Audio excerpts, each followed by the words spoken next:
Brent, we're live again. We made it. Must be Tuesday. We did. How many days is this now? Are we done yet?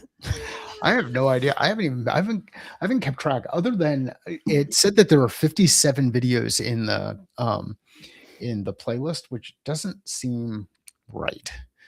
But maybe that's what the number is. I have to go back through. I think we've done it about 50. We've done it about, well, it'd be about 6 weeks. We've done it about 6 weeks. Well, maybe not. And we're still here. And we're actually testing something a little bit new today. We are. And everybody can give us a little bit of feedback if there's anybody on early. Our two founding viewers have joined us in the chat. Welcome, Wendy and Craig. We've got an icon in that chat now too. So one of the things we're doing is we're testing Slack to see if we can stop slacking with the way that the chat works during the live session. We've had this delay where it's kind of like those old videos where you'd be like a Looney Tune video where a firecracker would go off at the edge of a tail, and then it would take a while for it to make it to the brain of an animal or a dinosaur or whatever. Anyhow, we've decided to run a separate live chat to keep the conversation going on these inside Slack, and that has started as of this morning, and we've got the OGs in there. And if you'd like an invitation, this could be invite only. So as we test here, we're going to see some different things. So one of the things that we're seeing is what happens in a mobile environment, and we've got one of our testers that's running into some challenges there as we go through. But the cool thing is now I can give you real-time feedback, Wendy, while Brent types. So we're going to keep testing different stuff, and we're going to see what we can do to get the different platforms working with each other. Yeah. We also have what do they call this thing down at the bottom? Ticker. We have a ticker. A news ticker. So our ticker reminds everybody that we do this live on Monday through Thursday at 6 o'clock in the morning Mountain Time. 8 o'clock Eastern Time. 8 o'clock Eastern and 5 o'clock in the Pacific. On the Pacific. Under the Pacific. By the Pacific. In the Pacific. Yeah. Brent has no background. Correct. And we are switched. Correct. And does it look like, how much lag does it look like there is between my video and my voice? I'm seeing a little bit on my side. You're still seeing a little bit? Just a little bit. It's not as much as it was earlier. The other thing that's weirding me out is I've got the mirroring on. So like, I think that I'm moving back this way and I end up moving the other way. So it's really weird. While we're talking about production stuff, you look different. Like when you look at yourself, you look different when you see yourself perfectly reflected, or when the image is mirrored, and when you actually see when you see it in the correct, I don't even know if the correct is the right word, one orientation or the other. When you look at yourself, do you feel like you look the same when you're mirrored or not mirrored? Are you challenging the symmetry of my face? No, I'm messing around. I know. Have you seen those? I challenge the symmetry of my own. Let me put it that way. Every time I look at it, I'm like, ooh, I like that other one way better. So Craig is saying that he's still seeing the time delay on and Craig, you're always going to see the time delay on the live session. The challenge is we were delayed twice. So you get the delay from us, and then you'd put things in, then we get another delay, and that delay would compound. It'd be like one of those, it wasn't an Escher image, but those images when you look at somebody's video through a mirror and the mirrors are on both sides and it just goes on into infinity. from a workflow perspective, I'm going to try to figure out where I actually want this little Slack thing. So you guys get to do this is the beauty. You're seeing us work in real time. So the tests that we're doing are happening while we're going through this, and um, so it's going to slow down. At least it's going to slow down my voice because I struggle with walking and chewing gum at the same time. But Well, that's just how we roll. It's just the way we go. So the in the Discover commercials, a lot of times they'll have the same person playing the same role back and forth, and they are always the opposite, like an opposite, the mirror version of that camera angle.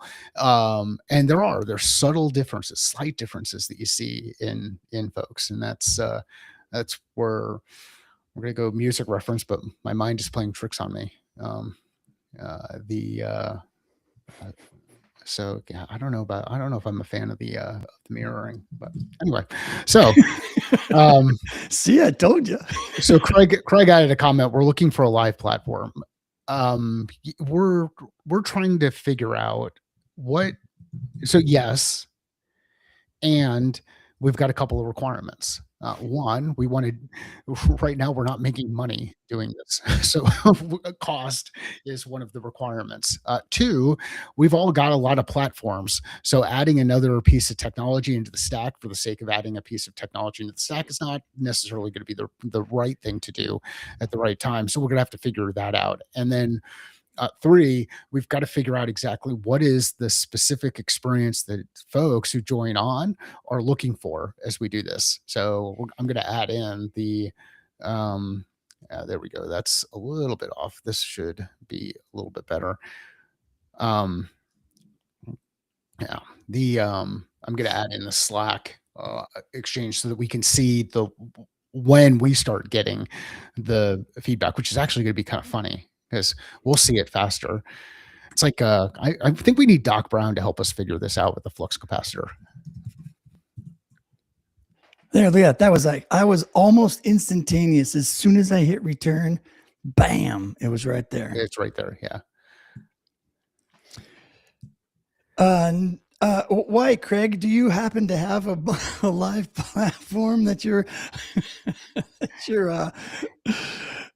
working with these days? What's your favorite? I think he's a big Adobe Connect fan, isn't he, Craig? Yes, Craig? That's why I'm we're joking. Smiling. Yeah.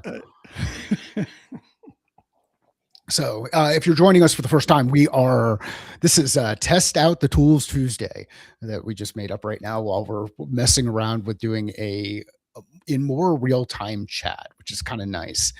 So Wendy switched to her laptop for LinkedIn and phone now for Slack. Okay. And then, so we've got to figure that out. Like, how do we create the right experience for people to be able to engage in the content when they want to engage in the content?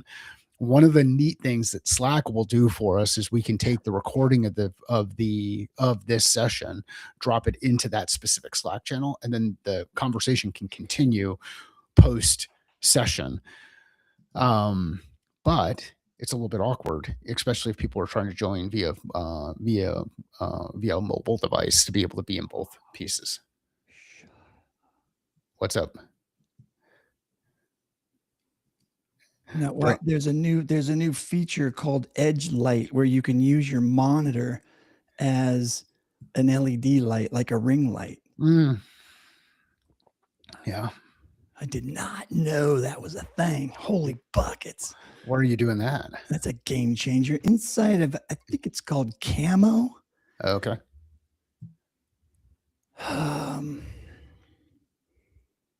It actually might just be something built right into Mac OS, to be honest. It's a camera at the top of the screen, and I can switch between which thing is using the camera. And then you've got portrait, studio light, edge light, reactions, and the background. And that's where I change my background when I'm not using Ecamm. Okay. But anyways, yeah, sorry. We don't need to get into full-on production stuff, but like you said, we have been kind of, testing this out. We are testing the theory of working out loud and just going live. So when Mike and I first started this, it was like, let's just start it and just do it and just put the wheels on the bus while we're driving it down the street. and that's what we've been doing. And yesterday we both had a little bit of extra time more than normal, and so we spent some time working on upping the production value a little bit for you, and just kind of talking about what's next for the live stream and what are all the things we want to do. So one thing that we did find out that we liked was the news. Hitting some news every day. I'm still trying to figure out what's the best way to gather the news. And so one of the working out loud things is the thing that everybody's talking about is how do we best utilize AI for the work that we all do?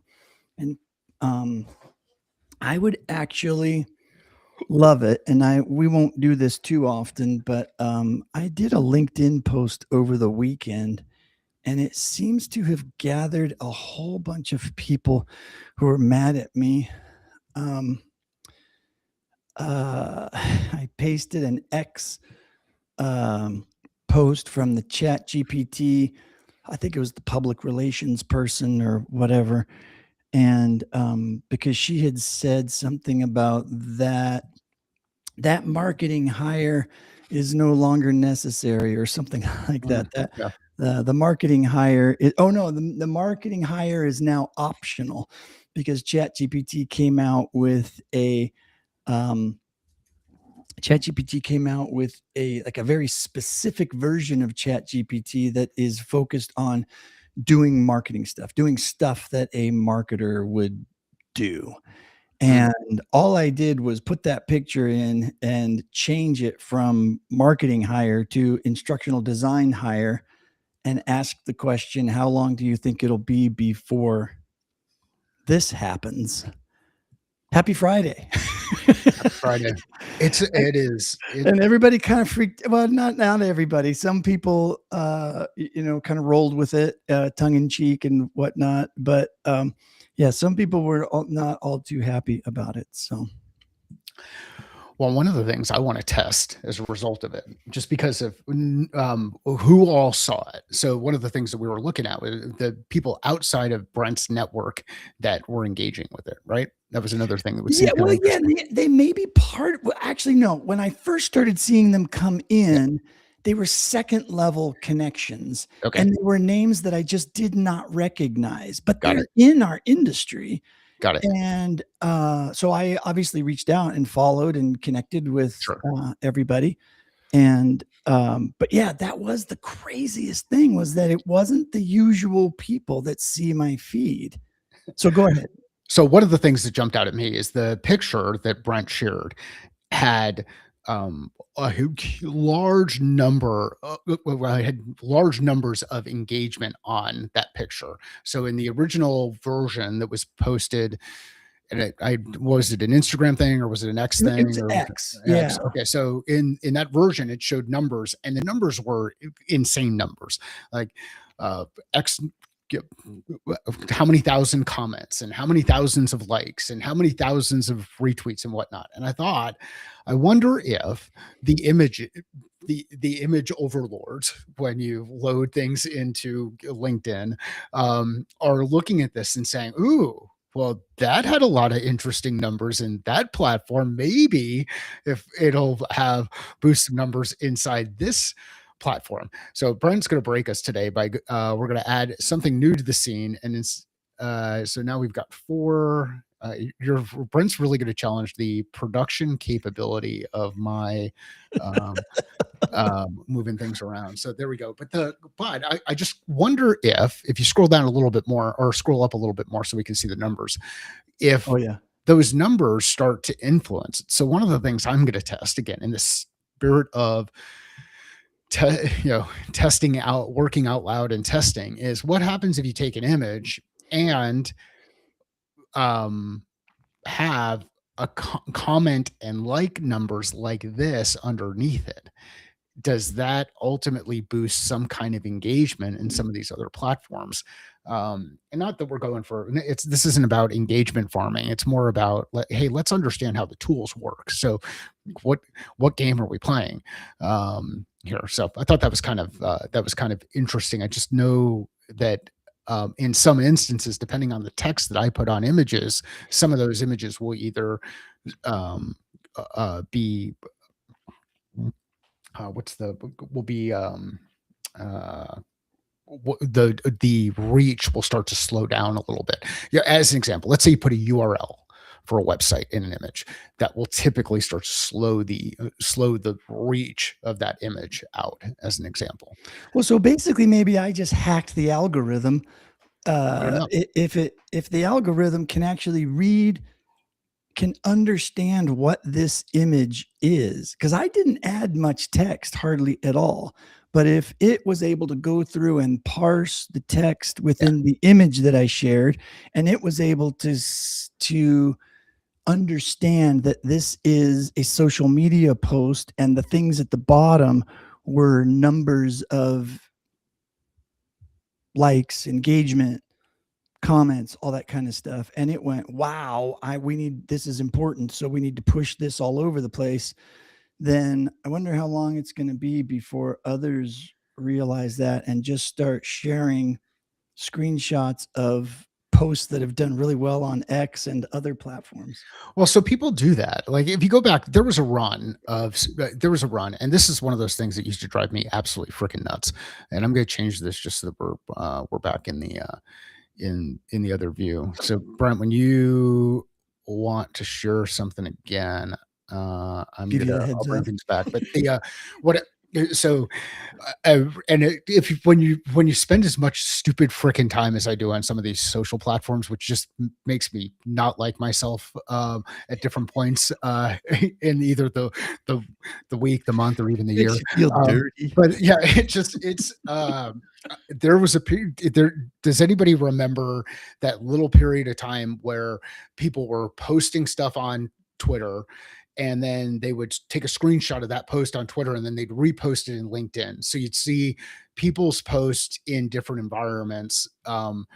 Just it's basically people were testing, different people might be testing things on Twitter to see what kind of engagement you get, and then go Yeah. and putting on LinkedIn to see if it would go. Anyhow, those were all originally they were authentic, they were real. Then you started to see people show up with like the blue check in the posts that they were posting. And I knew those people didn't have the blue check in that environment. So basically, what was ended up happening is people were putting bullshit in those images out there. So they were using things like Canva to update the images to make it appear like it was something that they had posted in this environment and then put it in this environment. And nothing's real. So like Every system gets gamed sooner or later, including our system of instructional design, learning and development, whatever. The system gets gamed, and it has been since the dawn of technology, e-learning, digital-based learning, digital-based content. The system has been gamed, and mostly for good reason, because a lot of the stuff is useless, but I won't go into that.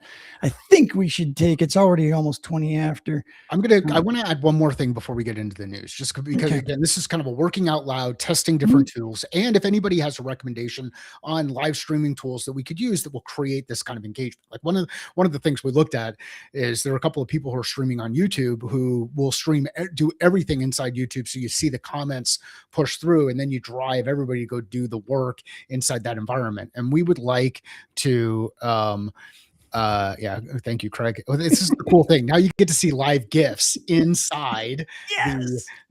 inside the Slack channel, which is actually, so there we go, another benefit of Slack. One of the things that Craig did add in here, a side note, is if you're sharing the chat live, it's not curated, just saying, which is fine, because let's let the people curate the chat Mhm. until we get to a point where we start to see things that are not appropriate. And if we start to see things that are not appropriate, then we got to get into, okay, now we have to do some limiting things. The one thing that we're going to limit is the Slack instance, which Brent and I are in. And if you know me, you know that I'm always on Slack. Brent and I are in the Slack instance. It will be, or it is invite only. So you have to request to get access to the Slack, and then we'll send the link to join on. If we've never heard of you, we've not ever had any kind of interaction with you, there might be some other kind of thing that you need to do to so that we know that you're a real person. I don't think the bots are going to catch up on us yet, but with some of the stuff that we're talking about with AI, who knows? They may decide that Brent is like John Connor, and at some point in time, he's going to eliminate their ability to take over the world. Come on, John Connor, Terminator. I know. You're not supposed to say it. Remember, you're just supposed to pick up your coffee and take a drink. Shit. Okay. Thank you. All right. The F-bomb is already approved. Yeah, always. Like, come on now. So see, this is the type of thing that I would have totally created an Ecamm, a counter. And I would just click a button on my Stream Deck to increment the counter every time you drop the F-bomb. Play some of those audio noises, like the music DJ, like I can't do it anymore because I switched out of Ecamm to just so I wouldn't double lag us. But anyways, so all right, to the news. Yeah, let's get to the news. But this is funny. So in the gem that I created, that acts as my executive producer for the show, it always starts with a producer note, and it says, "Good morning. Today is Tuesday, January 20th, 26. We have a heavy news cycle today. The new H-1B wage-weighted rule and the State Department visa pause are shaking up talent strategies globally. This is your lead. We're also seeing the first true agentic HR tools hitting the market, Diana HR, moving us from AI assistance to AI autonomy. Finally, the hiring market has officially shifted to quality over quantity, putting massive pressure on L&D to build internal talent pipelines immediately." So that's just the little overview just for me as my producer, giving me a little heads up as to what's going on today. So, and then it creates the whole entire script for me. And so I will do my best anchorman. Good morning. My name is Brent Schlenker, and this is the L&D Morning Brief. It's Tuesday, January 20th, 2026. If you're relying on external hiring to fill your skills gaps this quarter, I have bad news. The government just shut the door on global talent, and the only way out is up. Upskilling your own people. Plus, we are finally ready to let AI agents handle onboarding without a human in the loop. Let's run the show. Has there ever been a human in the loop of onboarding? Like, don't people just give you a checklist and do you just have to work through the checklist?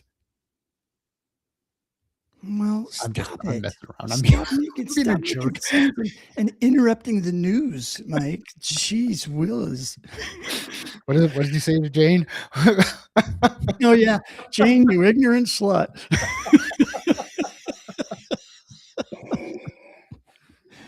Our top story, the global talent pipeline just got squeezed, according to new reports from SHRM. That's SHRM.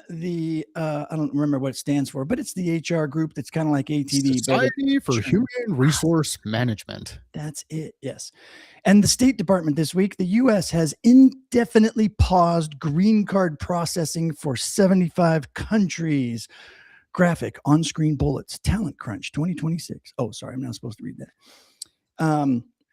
Green card processing paused, H-1B lottery replaced by wage-weighted selection, premium processing fees increased effective March 1st. On top of that, the USCIS has officially replaced the random H-1B lottery with a wage-weighted selection process. This means visas now favor the highest bidders, the highest wage offers. Okay, there's a question. What does it mean by no global talent? Where did I say no global talent? It was that first one. What was the thing about global talent and skill? Oh, back at the beginning? Yeah.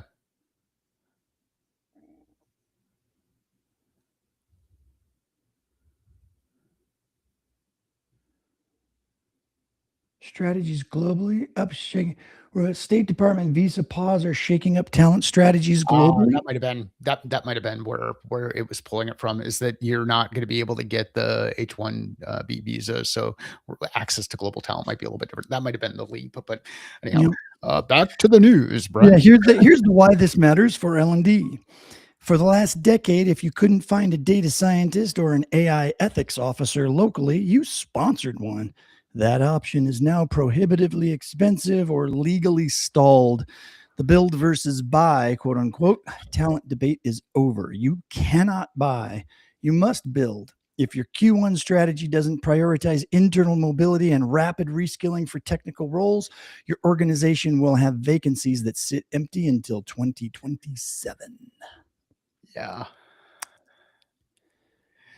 How The many of you have worked in an environment in L&D where that was a problem? Where you needed somebody so desperately and you couldn't find anybody in the States, you had to sponsor an H-1B visa in order to fill an L&D job. Is it even real for our industry? Is what I'm curious about. I've never experienced it, so I understand, like engineers, highly technical, uh, you know, things that I understand that in the entrepreneur world, startups and whatnot, this is a really big deal in finding people that have the highly technical skills to build stuff. But in our world, is it really an issue?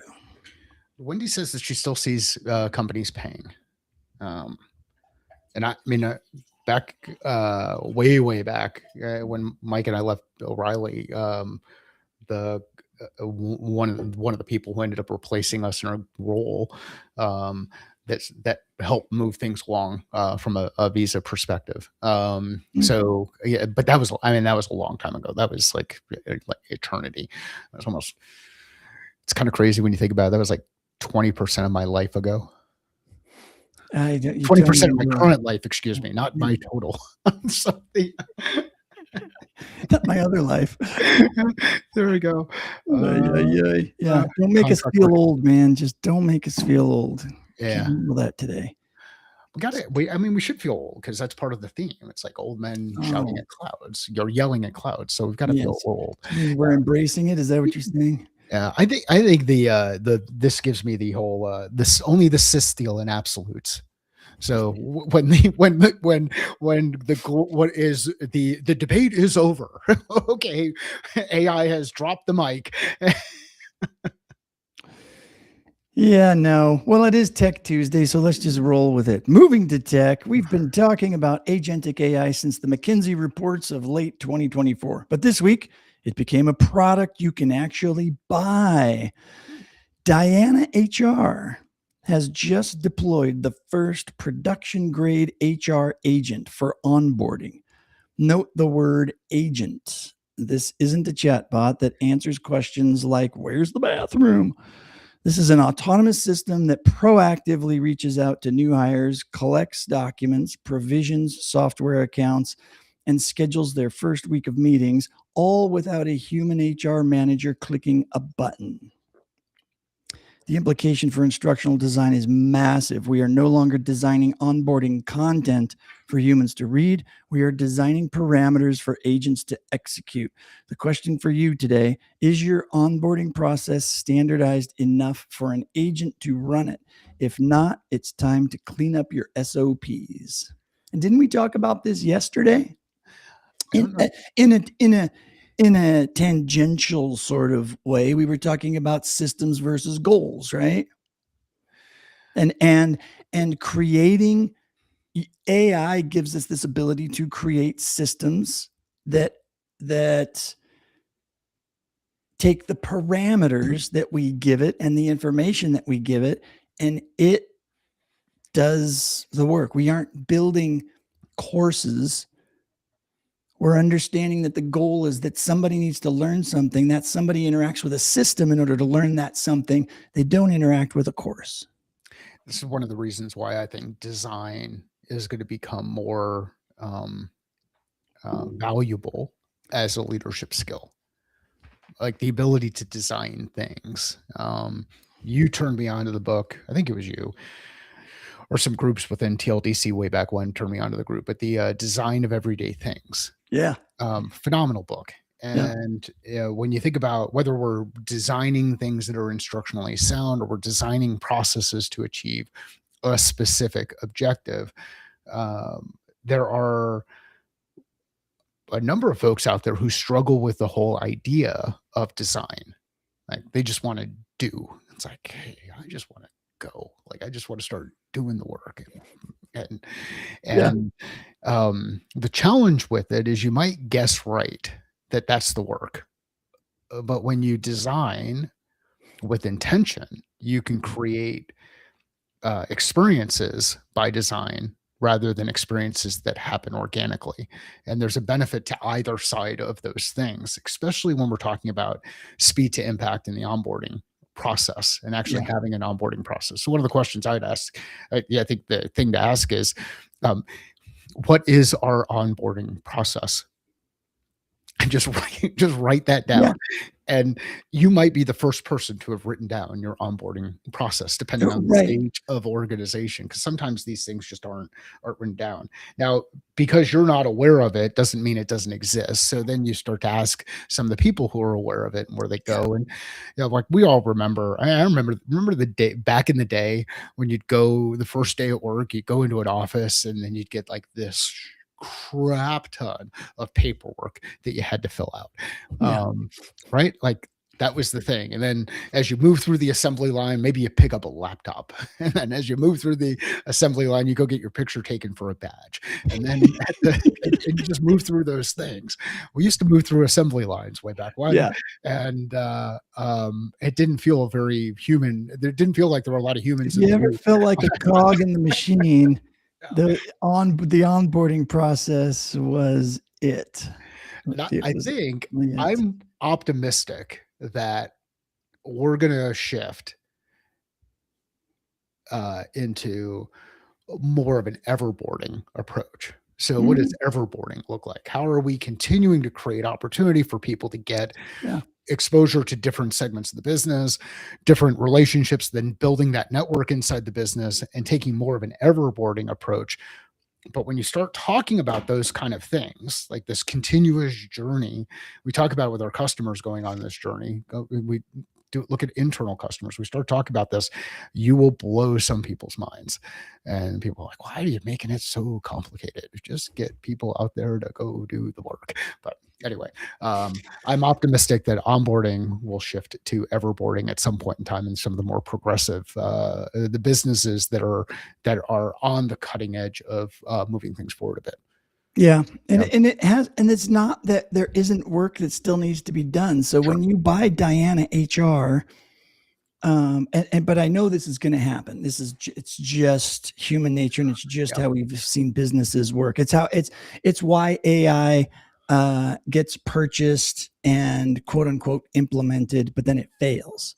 It's because it everybody thinks it's a magic bullet, and nobody is doing the design, right? Nobody is thinking it through. And by design, we immediately think, when we go to design, we immediately think of visuals that somebody is designing. And one of the things that I think we always have to revert back to, especially when we're talking about instructional design, is that um, when you're assessing who your audience is, or just knowing that you need to go start with the audience first, figure out who the people are that you're going to be training, and figure out what that cohort looks like. What types of people are they? Is it a specific type of person? Is it a specific job role? What is the environment that they work in? What's the context? And all that kind of stuff. Just knowing that is design. yeah, And then going and doing it, and how you collect that information, and then how you use it is design. And this is why, when you becoming a better instructional designer and understanding instructional design practices, we can learn more from how marketing agencies view design and how they go about doing the work that they do, because they do an unbelievable job of looking at the environment within which their product is going to be functioning, at least the good ones. If you've watched any documentaries or anything like that about specific marketing campaigns or research and stuff like that, anyway, Another one, I could go on and on. Another one, Brent, that's even closer to some people because they just, like marketing can feel a little bit fluffy, or sales can feel a little bit fluffy, or even instructional design can feel a little bit fluffy. But um, think about the last thing that you cooked in your house, that you cooked from like scratch. Actually, even the stuff that you just took out of a box. If you happen to throw the box in the boiling water, things would have gone horribly wrong. Like there's some instructions that you have to follow. You have to open the box. You have to take the package stuff out of the box. You got to pour the thing. You make sure the water is boiling before you pour the stuff in. Yeah. Like there's design to the way that the recipe and the instructions, the instructions that are provided, that is done by design. There's an order of operations that these things happen in. A really good movie to see design orchestrated is The Founder. And have you seen The Founder? Yes. So it's a story about McDonald's and Ray Kroc, and just some background information, or that's the arc of the story. There's a scene where they go out to a tennis court and they draw up what the operating environment would look like to help improve from a design perspective how each of the people work with each other to get all of the things out there in a way to be able to get a hamburger and fries out to you in 30 seconds or whatever the timeline is. But and this is why that book, The Design of Everyday Things, is so powerful. Once you read it and look at it and engage with it, you start to see where some design serendipity takes place. And you will look at the world very differently after going through and reading that book. And it's I think everybody should read it. I think it's one of those works that is it's useful for everyone, for everything, to help you think and see things differently. So anyways, there's a whole gazillion different ways we can go on this, and I think we should follow up at some point on this as we're doing the AI challenge, as we start to build that. So just as a note, instead of waiting until the end of the show, since we're talking about AI, we want to do an additional show that includes 3 or 4 different people that are focused on a particular AI platform. You've got Gemini, you've got Copilot, you've got ChatGPT, you got Perplexity, and I'm sure there's others, but those are the 4 that always come to my mind. And so if you are one of those, if you are a heavy user of one of those platforms and you want to be the person that takes on the challenge in that specific platform that you know how to use, let us know. And we will make sure you are at some point one of our challenge participants, and go through a build live for everybody. So in the spirit of working out loud and learning together, that's what we'll be doing there. So anyways, okay, so now finally, looking at the human capital side, a new report dropped late last week indicating that U.S. tech hiring has officially moderated to a quality over quantity approach. Really? I'm going to stop right there and just question that, but let's just see what it has to say. With the unemployment rate holding steady at 4.4% and the visa restrictions we just mentioned, companies are no longer mass hiring, they are mass auditing. The phrase of the week is talent density. HR leaders are looking to increase the density of skills per employee rather than the number of employees. This is your call to action. Stop measuring hours of learning or course completions. Start measuring velocity to proficiency. How fast can you take a mid-level employee and make them quality enough to fill a senior gap? That is the only metric that will matter to your CFO in 2026.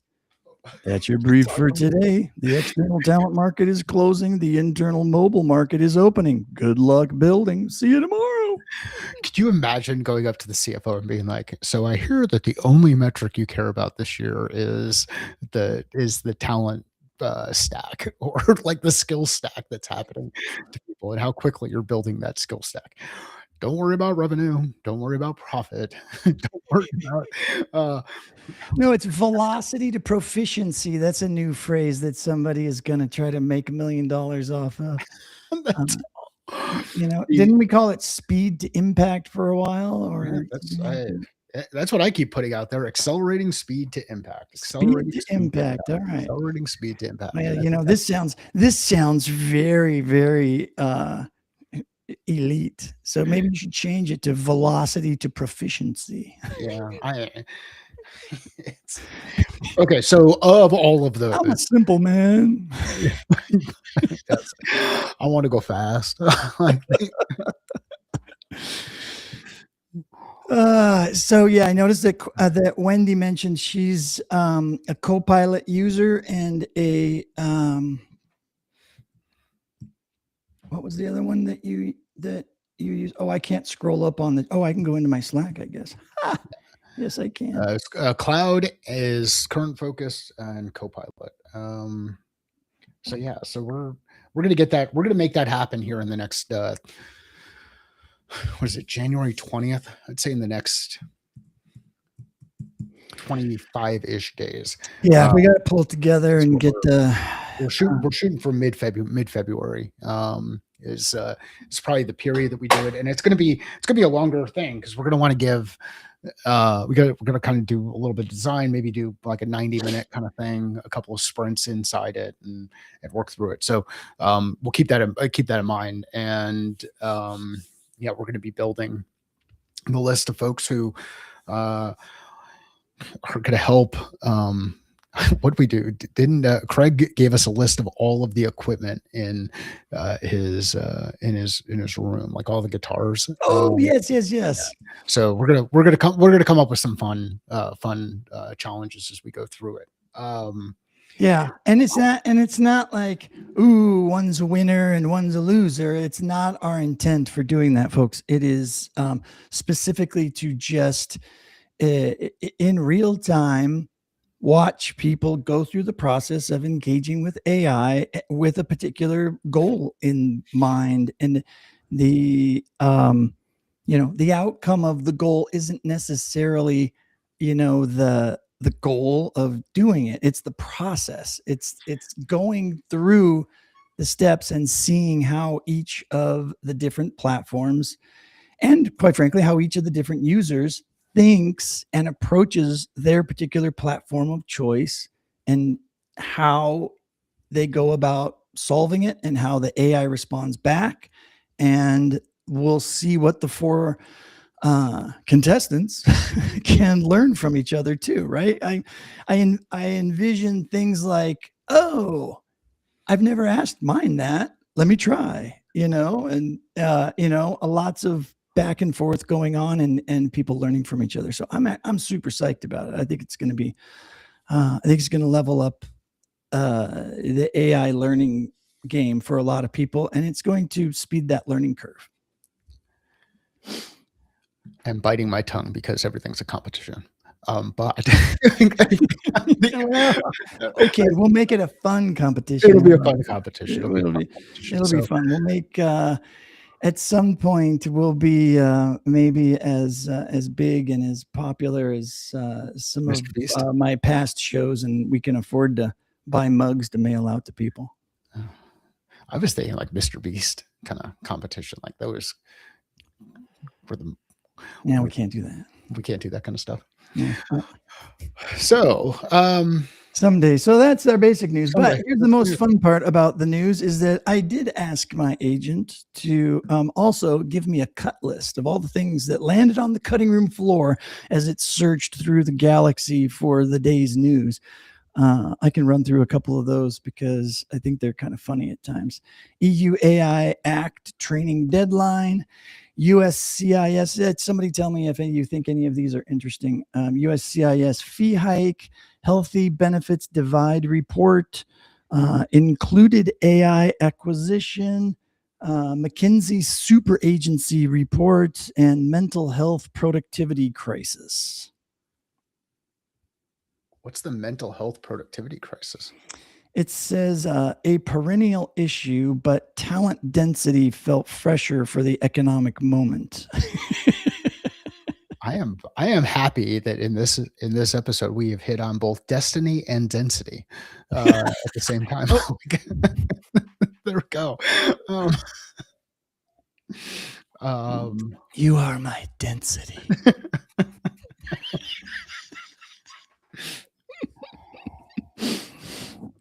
Oh, and another Doc Brown related reference. See, There's something to that. The show has layers. It has layers. Lots of layers, like an onion. Parfaits. Everybody likes parfaits. Yeah. So my guess is that's where the AI. It sounds like talent density sounded better than the mental health productivity crisis, because I think basically what they're getting at there from that human side of it is the people that are left after the culling of the herd are being asked to do more with less. And this isn't necessarily new. Docebo just laid off, was it 10% or 30% of its workforce? I started seeing the LinkedIn posts come through this morning. I missed that completely. Wow. Yep. And, some organizations do it at the end of the year. Some wait till after the holidays and crush people's dreams for the new year, so it's just. At SmartForce, it was always after the holidays. You just kind of, then the way that you knew that it wasn't going to happen, and that this is way back in the day, is that you just didn't get invited to the global sales kickoff. So you weren't making a room. Hey, manager, I didn't get that invite. You might have to start looking, which sucks. Like, and so, this is that period of time. We're 20 days into the year. So you're gonna go through first, in between Christmas and New Year's. You were out there talking about all the cool things you were going to get done next year. Yeah. New you kind of thing. And then you got back into work, however you entered back into the workplace, and realized, as much as I want to be new this year, there's a lot of stuff that's going on in my operating environment that, just as I want to get out, they pull me back in, and all of a sudden those things become distractions. And then you start to look at this checklist of stuff that you said you were going to do, and things start to drop off and they start to fall off. You're not going in and getting as many steps as you wanted to every day, or you're not doing your push-ups, or you're whatever the thing is, but some things get in the way. And here's the thing that you can do to accelerate speed to impact, because accelerating speed to impact is more important than going fast. You eliminate before you accelerate. And by eliminating, what I mean there is, look back at the things. If you didn't hit on 80% of your targets in a given day, the work that you wanted to get done, look back and say, what got in the way? What were the distractions? What got prioritized over the other thing? And maybe what you might be doing is you might be trying to do too much. And you may not be able to eliminate everything immediately, but you can at least, once you know that you're trying to do too much, you can start to build out a plan to say, okay, what can I reduce? How can I simplify? How can I reduce some of the complexity here so that I can stay focused on the things that are in my control?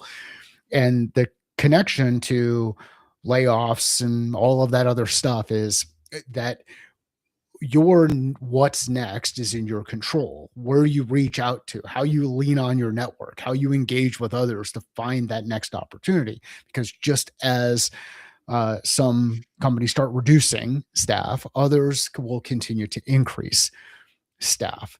And if that's one of those things you need help with, you just get a hold of me directly through LinkedIn and send me a direct message, and I am happy to share some stuff on how you can kind of focus on that and then really identify who that next employer is and what might make sense. But there will always be more for you to do. There will always be more for you to take on.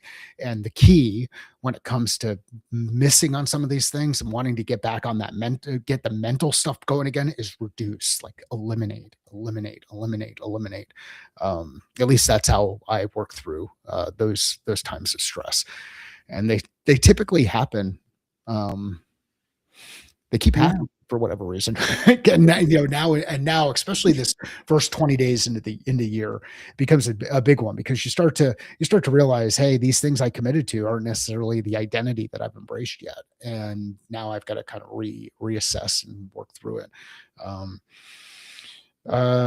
Brent, good to test stuff. Yeah. Cool. Wendy and Craig, thanks for testing with us and being in there.